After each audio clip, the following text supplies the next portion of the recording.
Bienvenidos a Conexión, Crecimiento y Servicio, Viviendo el Evangelio Hoy. Un espacio de la Iglesia Cristo Eterno Redentor de enseñanzas, noticias y conversación. Visítanos y síguenos en el canal de YouTube y nuestro fanpage Cristo Eterno Redentor.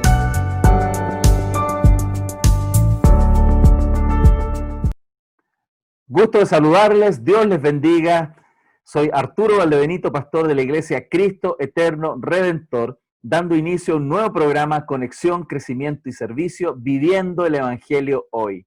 En este día estamos nuevamente conectados para tener esta oportunidad de dar un paseo por la iglesia. Gracias a Dios por Oscar, que semana a semana ha estado con nosotros compartiendo esta temática y hemos ido recorriendo la historia desde la época de Cristo en adelante, y viendo cómo Dios soberanamente ha obrado en la iglesia y cómo la iglesia ha desarrollado múltiples desafíos. Así que vamos hoy día nuevamente a ver otra área de la historia, otro paseíto, otro periodo, ¿no?, de la historia, y creo que va a ser una bendición para todos nosotros. Damos las gracias a Dios por Oscar, que ya está conectado con nosotros. ¿Cómo estás, Oscar? Bien, muy bien, gracias a Dios, pastor. Aquí estamos, pues, ansiosos de seguir con un siguiente capítulo en este paseo por la historia. Amén. Vamos a orar entonces para que el Señor guíe a nuestro hermano y podamos compartir este tiempo de enseñanza tan valioso. Señor, te agradecemos, Señor, la oportunidad de estar juntos en este día nuevamente y compartir con Oscar, Señor, este paseo por la historia. Ha sido una bendición para todos quienes hemos estado presentes en esta temática, Señor. Ayúdanos a comprender y a aprovechar esta enseñanza, asombrándonos de cómo Dios, tú has sustentado a tu iglesia ante grandes desafíos históricos. Bendice hoy, Señor, la vida de Oscar, llénalo de tu gracia, Señor, y que podamos aprovechar muy bien todo este tiempo, Señor. Estamos en tus manos, Señor. Dependemos de ti, Señor, y descansamos en ti en todo este proceso de aprendizaje. En el nombre de Jesús. Amén y amén. Gloria a Dios. Vamos entonces con la enseñanza. Bueno, hermanos míos, el capítulo de hoy se llama El Obispo, y hoy día vamos a comprender el significado y el papel original del oficio de obispo. También vamos a comprender el desarrollo del oficio de obispo y cómo este pensamiento gobernó su evolución en la antigua iglesia. Y a la vez vamos a ver otro punto, el cual es iluminar por qué los romanos despreciaban el cristianismo y lo veían como una religión, no lo veían como una religión, ¿ya? Bueno, en este tiempo hemos estado considerando en el último tiempo el desarrollo de la piedad en la iglesia primitiva, aunque vamos a estar un poco fuera del orden cronológico de la historia en este estudio. Creo que es bueno seguir adelante con el desarrollo de la piedad y esa parte más práctica de la vida de la iglesia.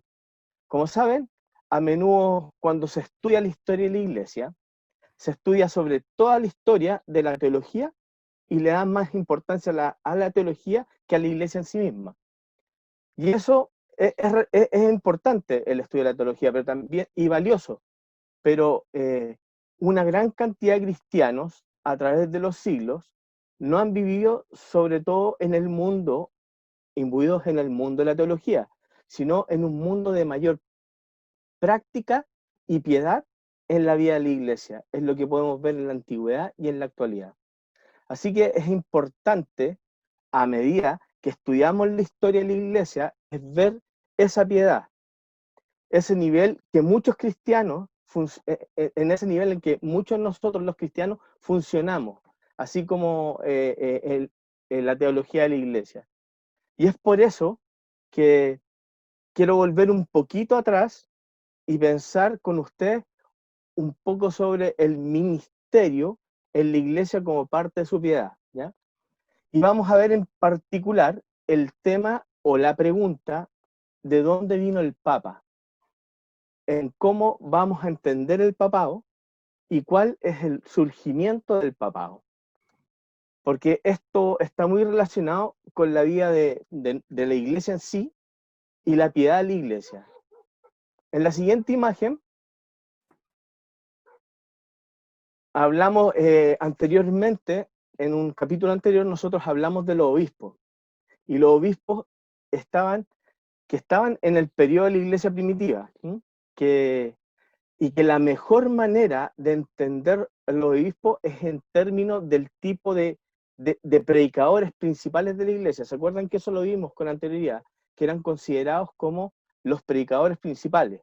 Pero con el tiempo, la iglesia crecía y como la iglesia se extendía a través de los siglos, los obispos comenzaron a evolucionar en las principales ciudades a ser no solo predicadores, sino también figuras un tanto administrativas, más que predicadores. Así que comenzamos a ver el oficio episcopal evolucionando en el sentido de lo que conocemos como los obispos en la actualidad ahora. Aunque a lo largo del periodo de toda la iglesia primitiva, los obispos seguían siendo principalmente predicadores, y esa sigue siendo su función número uno, y esa debe ser la función número uno.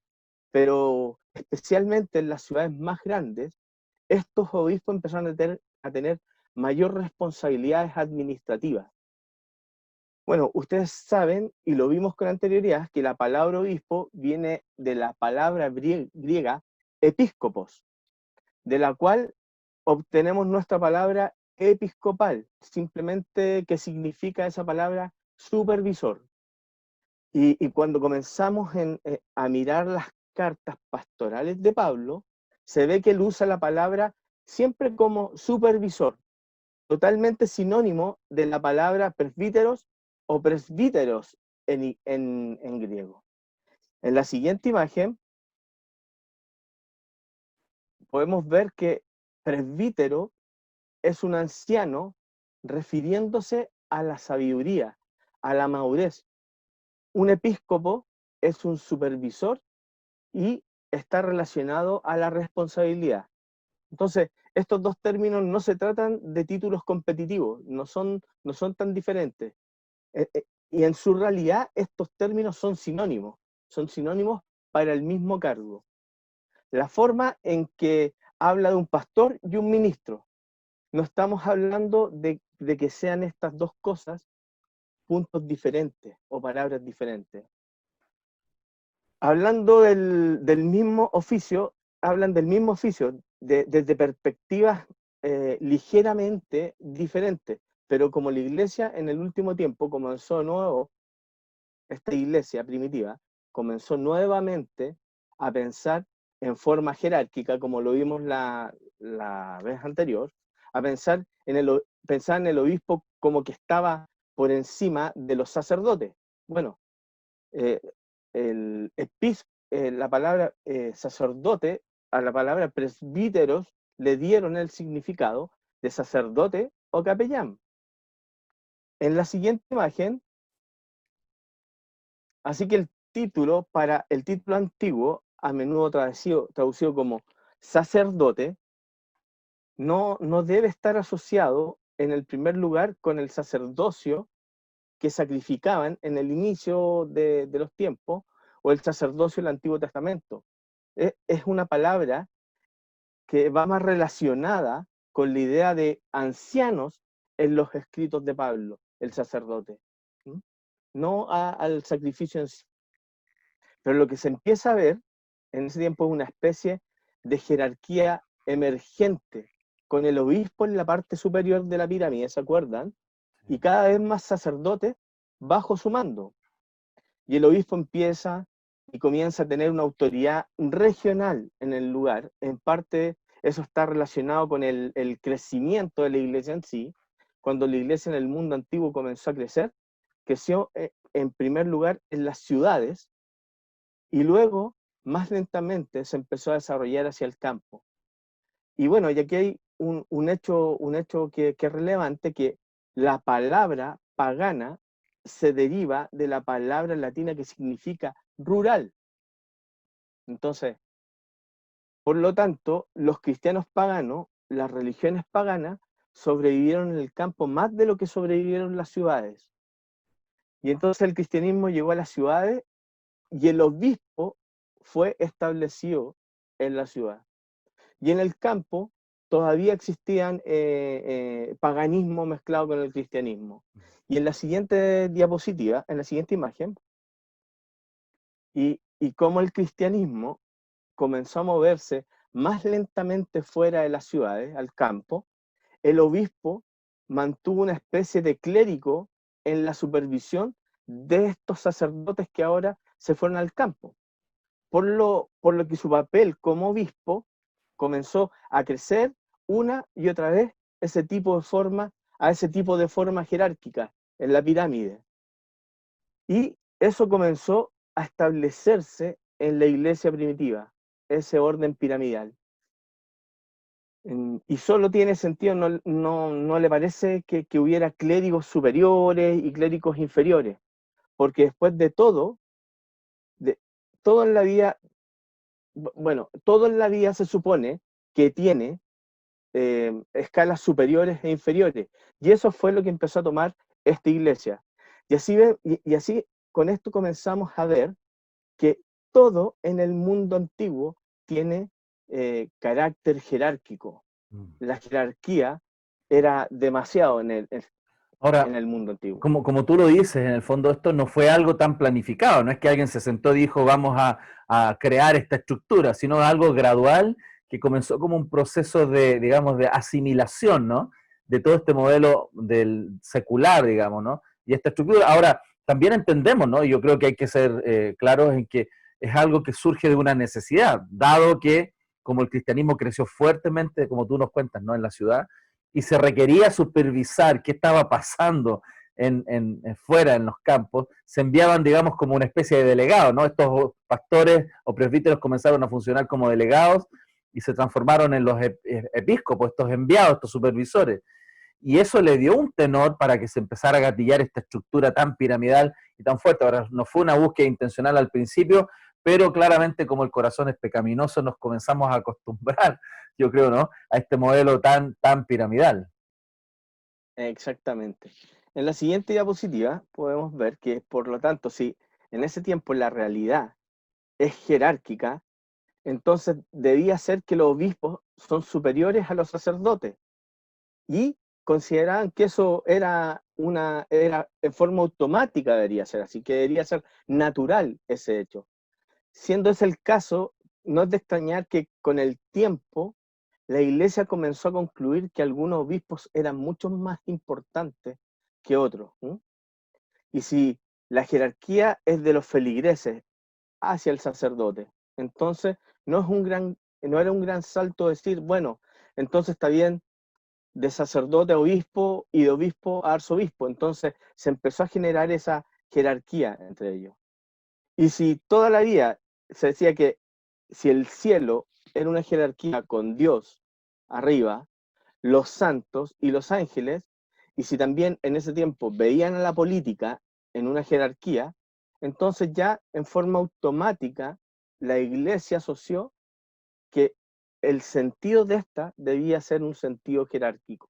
Y por eso, como usted decía, pastor, es inevitable que ellos llegaran a eso. Ahora quería Entonces, comentarte algo que yo, pensando un poco en nuestro contexto actual, ¿eh? No es algo tan extraño lo que hemos observado incluso en algunos movimientos evangélicos contemporáneos, donde también hoy día, digamos, ser pastor a nivel de iglesia local es como decir, pucha, eso es como nada. Hoy día ya empezaron a crear escalones y hoy día ya ser apóstol pasó a ser ya un escalafón mayor, con mayor jerarquía. Y eso es justamente el mismo error que se cometió en este tiempo, esta clasificación de ministros delante del Señor como si alguno tuviera más importancia que el otro y no todos ser parte de un mismo cuerpo, cada uno en su función con la misma igualdad. exactamente. Entonces, ya en ese tiempo la iglesia ya estaba, ya apropió ese término jerárquico. Y entonces las personas comenzaron a decir, bueno, debe ser que los obispos de las ciudades verdaderamente importantes son obispos realmente importantes. Así que el obispo de Jerusalén, decían, debe ser un obispo muy importante porque Jerusalén es era una ciudad muy importante en ese tiempo, al menos espiritualmente, y el obispo de Alejandría y el obispo de Antioquía y el obispo de Constantinopla. Se empezó a ver que eran obispos muy, muy importantes. Entonces, se trataba ahí de las ciudades más importantes a través del tiempo en el mundo antiguo. Los obispos de esas ciudades se consideraban los más importantes y de manera mucho más especial. Entonces, para los que conocen la geografía del Mediterráneo, la iglesia de Jerusalén, Antioquía, Alejandría, Constantinopla, se encontraban todas en la parte oriental del Mediterráneo. Entonces, a estos obispos que se le estaban considerando tan importantes, surgió un obispo más que pertenecía a esta lista de los obispos de la ciudad importante. Y este era el obispo de Roma. Entonces, Roma era una ciudad importante en ese tiempo dentro del Mediterráneo. Y en ese tiempo habían 5 obispos importantes porque se encontraban uno cada uno en las ciudades más importantes de esa época. Pensemos un poco, si hay un pastor actualmente en una iglesia muy grande, en una ciudad muy grande, debe ser, entonces, nosotros siempre lo asociamos a que es un pastor muy importante dentro de la ciudad que está ahí, dentro de las pequeñas ciudades que lo rodean y ciudades pobres. Entonces, tiene que ser muy importante. Y esa era la forma de pensar en la iglesia primitiva, que mientras más grande la ciudad, más importante debía ser su iglesia y el obispo que la dirigía. Hoy En por la hoy, siguiente, Oscar, perdón, hoy por hoy también es algo que uno observa, ¿no? Una tendencia. Es una tendencia a pensar de que los pastores que tienen grandes iglesias son más importantes que el pastor que tiene 10, 5 hermanos en una iglesia chiquitita en un barrio pequeñito. También se da ese mismo fenómeno de dar mayor relevancia e importancia dependiendo, digamos, del ámbito de envergadura al cual cubre. en la siguiente diapositiva,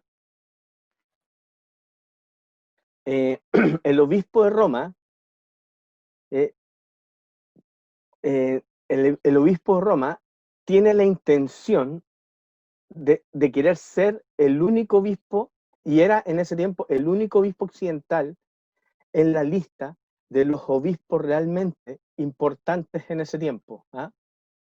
Porque el obispo de Roma se veía, el obispo de Roma se veía como más importante a sí mismo dentro de los otros obispos de estas ciudades importantes.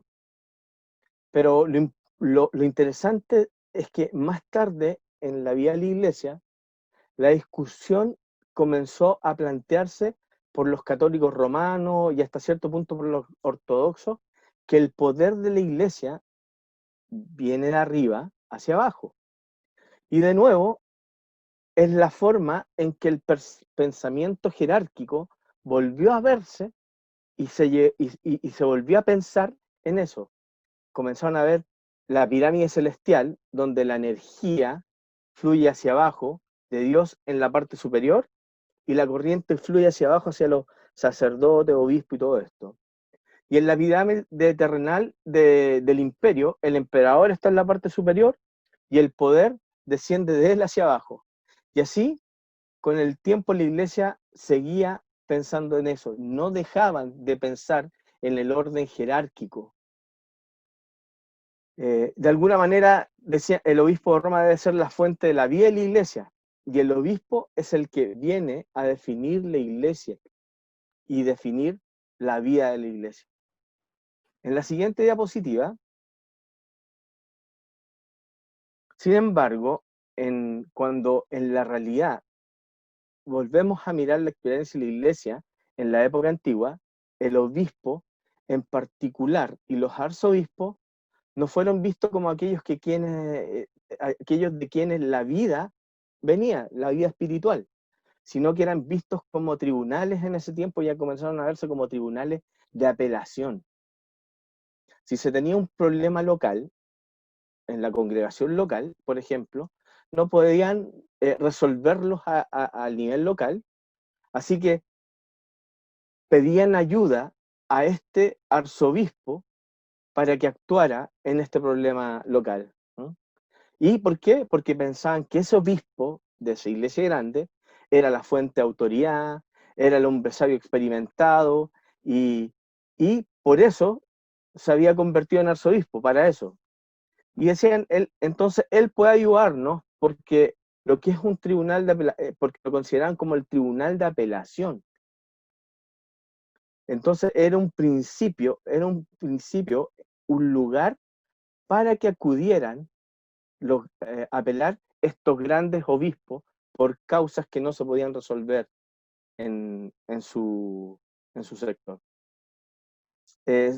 Solo gradualmente se desarrolló que los grandes obispos empezarían a decir, no, en serio, usted sabe, no es que usted esté apelando a mí, dándome a mí el oficio de más autoridad, sino que su vida viene de mí. A ese nivel llegaban los obispos, a decir que la vida dependía exclusivamente de ellos. Y también los arzobispos, dígame. Y no, históricamente hubieron tremendas herejías dichas por los obispos de Roma, cuando, sobre todo después en el siglo VI, ¿no? Cuando este tema se disparó muchísimo. Incluso algunos obispos rechazaron llamarse el obispo universal, ¿no? Que era este gran papa, por este problema, ¿no? Que se exaltaban por sobre el resto de la humanidad de una manera realmente herética. Y en ese tiempo los arzobispos comenzaron a decir, bueno, saben que antes de elegir a un nuevo obispo, los obispos locales siempre fueron elegidos por la congregación de la forma que elegimos a un ministro. Pero el arzobispo les decía, bueno, ¿saben realmente? Será mejor que obtenga mi aprobación antes de elegir a alguien. Entonces él era el que decía, él tenía el poder. Y así ellos comenzaron a acumular poder para sí mismos. Y es cierto que desde temprano los obispos de Roma, ellos comenzaron a discutir y que tenían el lugar especial, ellos se consideran que tenían el lugar especial en la vida de la iglesia. Y ese argumento halló lugar en muchos cristianos. Después de todo, Roma consideraban que era la ciudad capital del imperio y era donde estaba el emperador, y por lo tanto fue particularmente siempre la ciudad de Roma importante. Y eso tenía sentido que el obispo Roma sería particularmente importante, y a mitad del siglo III, alrededor del año 250, por lo que podemos decir, por primera vez un obispo de Roma citó las palabras de Jesús a Pedro, donde decía, tú eres Pedro, y sobre esta piedra edificaré mi iglesia. Y ese fue el Papa Esteban, cerca del año 250, que por primera vez dijo, esto muestra la primacía del obispo de Roma. Esto muestra que de alguna manera fundamental a toda la iglesia, esto reposa en el obispo de Roma. Entonces, él se dio el poder de querer organizar y mandar. Pero la iglesia en ese tiempo iba avanzando sin apóstoles, ya 150 años sin eso, ¿ya? Y que era mucho tiempo también sin que existiera una afirmación de este tipo. En la siguiente imagen, pero aún más importante, tenemos que reconocer, y algo para reclamar, y algo a lo que debemos prestar atención, que por muchos tiempos los obispos de Roma hicieron reclamos para ellos mismos. ¿En qué sentido? Reclamaban que ellos eran los más importantes, pero el resto de la iglesia no lo estaba aceptando, no lo estaba prestando atención. Todas estas iglesias del Mediterráneo, las que hablamos, Alejandría, Antioquía, Constantinopla, todas esas iglesias no los consideraban. Y los obispos de Roma tuvieron más éxito en el oeste, en el sector de Roma, y por supuesto porque ahí ellos no tenían competencia. En cambio, en el oriente, en el occidente, en el oriente, sí tenían competencias con estos obispos que estaban en esas ciudades. Y por ejemplo, en el primer concilio ecuménico de Nicea, donde se presentó a toda la iglesia, no hay un reconocimiento de que en el año 325 el obispo de Roma estuviese a cargo de la iglesia. Lo único que hay un reconocimiento de las 5 diócesis grandes de las que hablamos y que tenían algo como el rol de un tribunal de apelaciones en ese tiempo en la vida de la iglesia. Nicea reconoce eso, aunque Roma no se destaca, Roma no se reconoce como la que tenía el mando en ese concilio, solamente se reconoció las 5 diócesis. Y así Roma comienza a acumular para sí misma la autoridad gradualmente en todo el sector del oeste, donde ellos estaban establecidos en el oriente. Pero nunca es capaz de establecer ese tipo de autoridad, ese tipo de reconocimiento en la iglesia oriente. No pudieron ser reconocidos en la iglesia, en el sector de estas iglesias de Alejandría, Antioquía, Constantinopla. Y es realmente solo al final del periodo de la iglesia primitiva cuando el imperio se corta o se divide en dos, oeste y el este, y comienza cada vez más a alejarse el uno del otro, que Roma ahí comienza a reclamar para así ser la roca real de toda la iglesia. Así es. Mira, Oscar, yo creo que también es muy decidor en la historia, que justamente Constantino el Grande, ¿no? En el 325, posterior en este mismo periodo del Concilio de Nicea, él cambia la capital del imperio desde Roma a Constantinopla. O sea, el emperador sale de Roma, se va a Constantinopla, por lo tanto el poder político se fue a Constantinopla y el poder religioso, digamos, el obispo de Roma quedó solo, sin gobierno. Y ahí comenzó también este crecimiento muy Exactamente. fuerte del obispo de Roma. Y ahí Roma se convierte más y más poderosamente en esta roca real que ellos querían ser. Y ahora bien, unos obispos de Roma en la época antigua que hizo grandes reclamos por el papado, y este fue el Papa León I, conocido en la historia como el Papa León el Grande, que desde el 440 hasta el 461, él declaró que todo el poder salía de él, y fue quien dijo: me siento en la cima de esta pirámide, y cualquiera otro arzobispo, obispo o sacerdote deriva su autoridad de mí. Así eran los obispos de Roma. Impresionante, ahí como dice, ¿no? Dice que él dice, reclamo todo el poder de la iglesia, que todo ese poder procedía de él.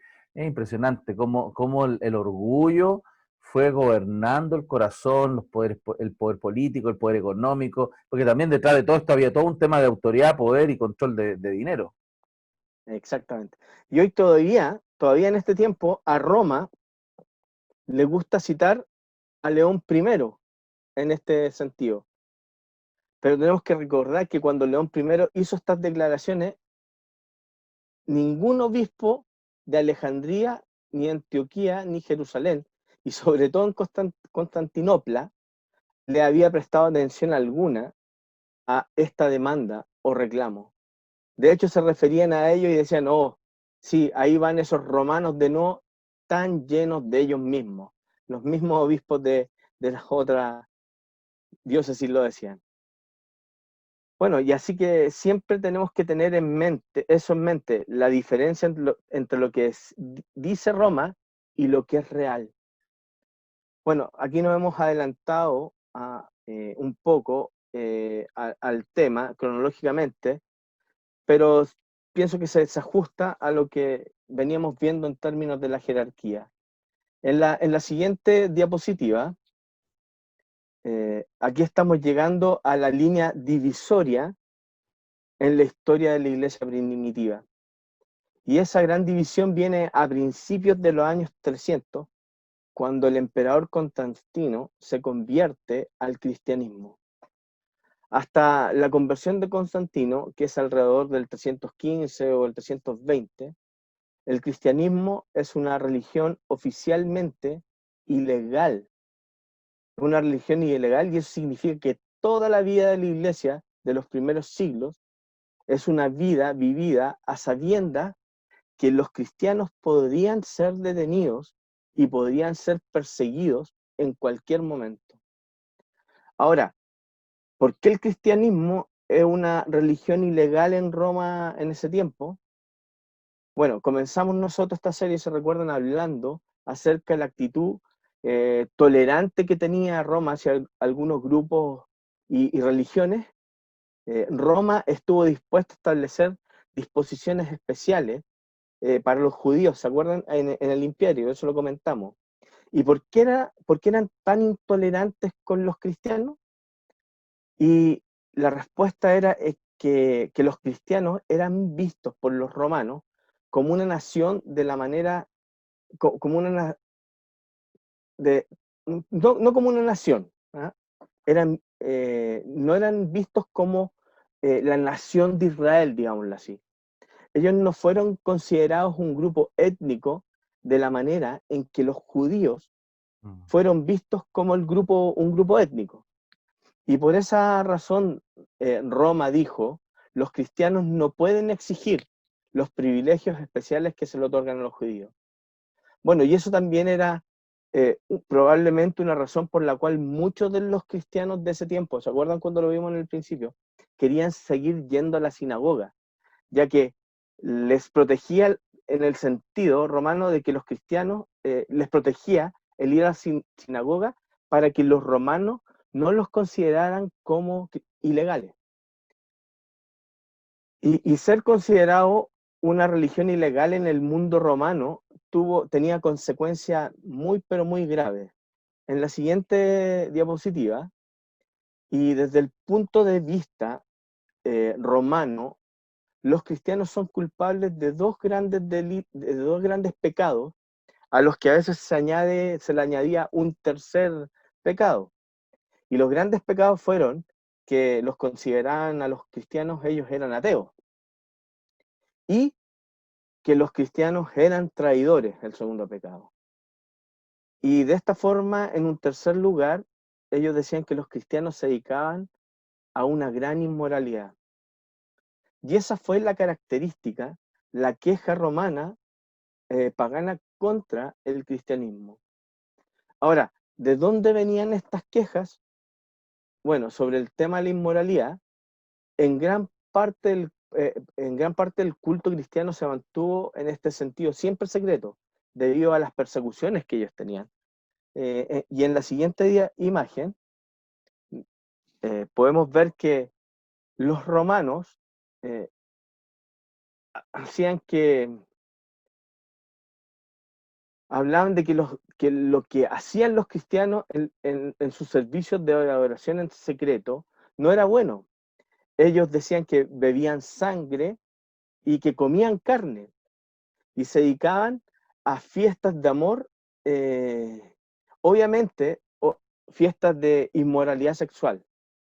Así que canibalismo, inmoralidad sexual, eso es lo que pasa en el culto del cristianismo en secreto. Eso es lo que pensaban los romanos. Sí, bueno, y eso tiene el trasfondo bíblico desde el punto de vista de la Santa Cena, ¿no? El que bebe mi sangre y el que no come mi carne y no bebe mi sangre, no es digno de mí, decía el Señor. Y en ese punto, como los cristianos decíamos que nosotros comíamos la carne y bebíamos la sangre de la Santa Cena, se consideraba esta locura, ¿no? Pero qué impresionante cómo se distorsionaba la noticia, ¿no? Yo me estoy acordando con esto de cómo hoy día distorsionan las noticias en la televisión. Alguien dice algo y se puede tergiversar tan fácilmente. En ese tiempo eso es lo que pasó.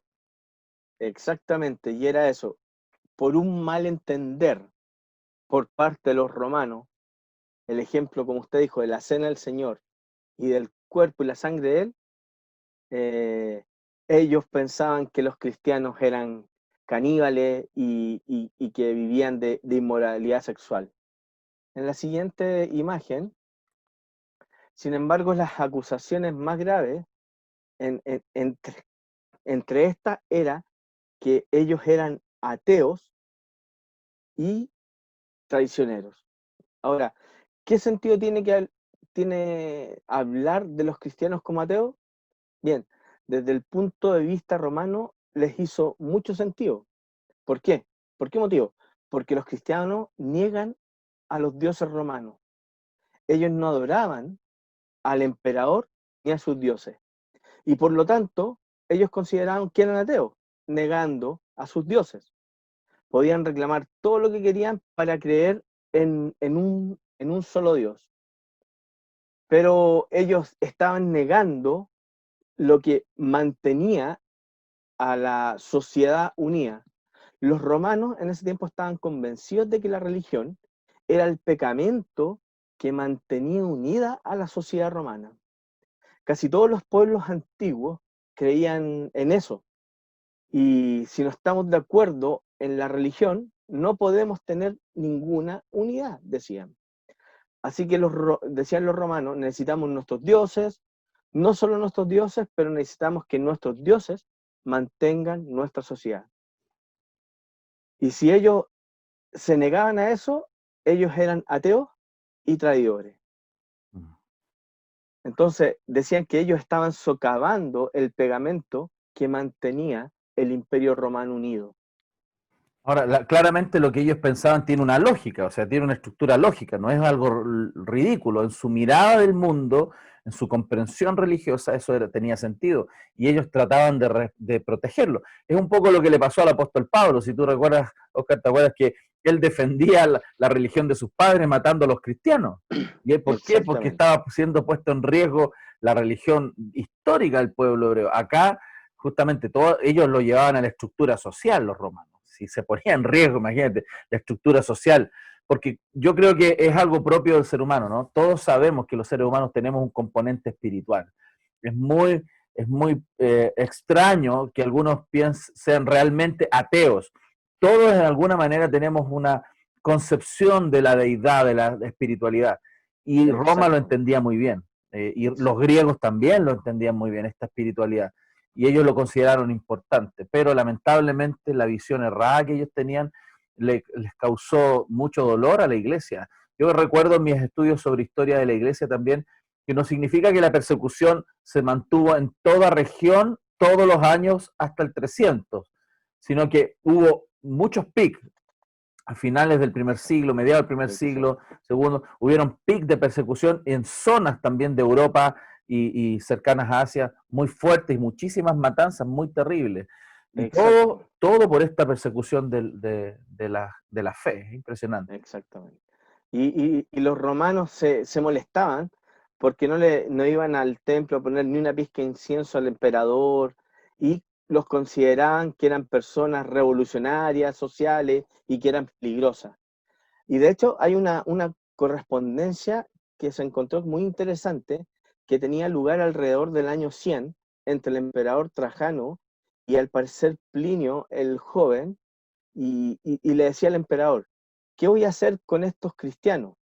Hay cristianos en todo lugar. ¿Se supone que los casemos o que tengo que ignorarlos? Y el emperador le escribe y le dice: ya sabes, no los cases. Ya sabes, nosotros somos civilizados. En la siguiente imagen podemos ver, y que decía: pero si llegas a saber acerca de ellos y se niegan a ofrecer sacrificio a la imagen del emperador, entonces condénalos a muerte. Y eso son claramente peligrosos. Y esa era la actitud romana, y lo que querían decir es que la mayoría de los cristianos, la mayoría del tiempo, no eran objeto de persecución, pero la iglesia vivía bajo la constante posibilidad de que la persecución podía estallar en cualquier momento. Entonces, no, a pesar de no ser considerados no ciudadanos gratos, no era una persecución constante que tenían ellos. Y se creó en la mente y el corazón de la iglesia una especie de espíritu preocupante. ¿Qué es lo que realmente va a pasar con nosotros? ¿Qué va a ser de nosotros? Y a mitad del siglo segundo, del siglo tercero, después de haber habido un gran crecimiento, el emperador Decio atacó a la iglesia, y hubo en ese tiempo, por este ataque, una gran apostasía por parte de los cristianos. Y muchos de estos cristianos desertaron de la iglesia en vez de morir.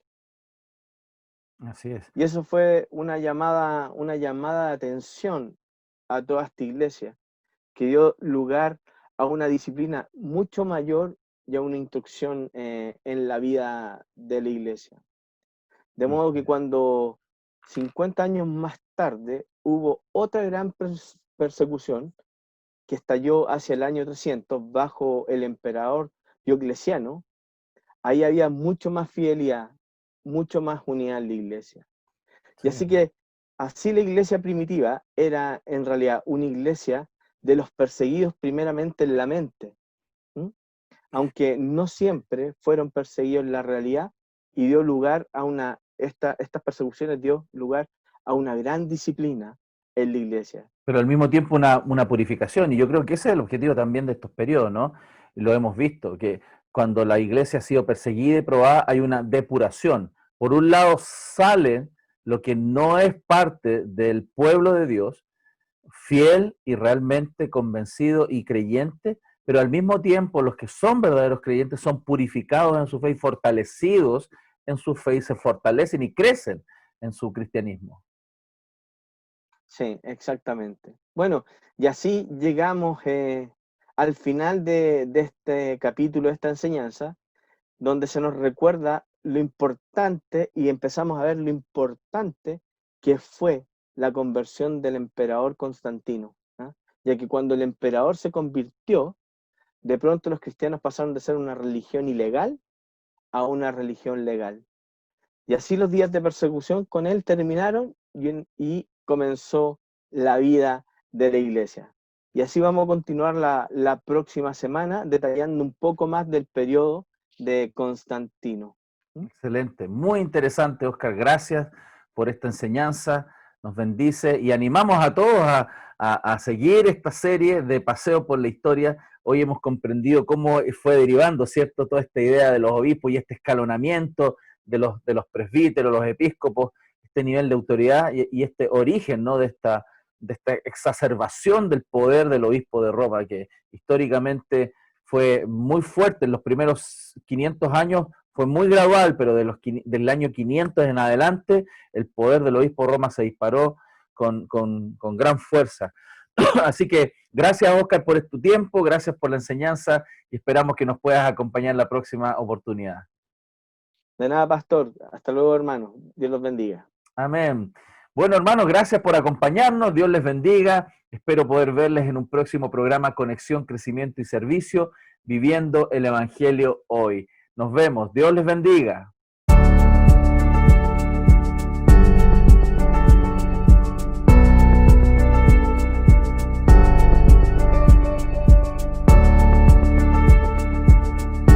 Bienvenidos a Conexión, Crecimiento y Servicio, viviendo el Evangelio hoy. Un espacio de la Iglesia Cristo Eterno Redentor de enseñanzas, noticias y conversación. Visítanos y síguenos en el canal de YouTube y nuestro fanpage Cristo Eterno Redentor.